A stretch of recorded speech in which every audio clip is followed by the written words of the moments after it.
अस्सलाम वालेकुम भाई। वालेकुम सलाम भाई जान। आज थैलियाँ भर रहे हो? जी भाई आज थैलियों में भर रहे हैं। थैलियों में क्या लगाओगे? थैलियों में भाई पनीरी लगाएंगे। कौन सा पनीर आज?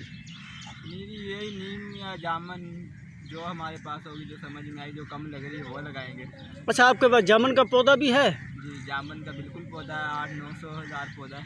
1000 पौधा जामुन का है? जी तैयार क्या हुआ हुआ बात है, रोडों पे लगाओगे वो भी? है। जी भाई रोडों पे लगाएंगे। क्या बात है यार, रोडों पे जामुन लोग खाएंगे, कितनी दुआएं देंगे आपको। जी जी बस ख्याल करना।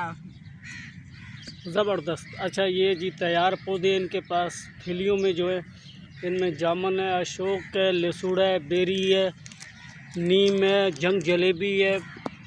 बहुत हज़ारों के तादाद में ये पौधे हैं जो थैलियों में हैं। ये पीछे देखें, ये इस टाइम कम से कम ये थैलियों में पीछे से लेके आगे तक ये टोटल 50,000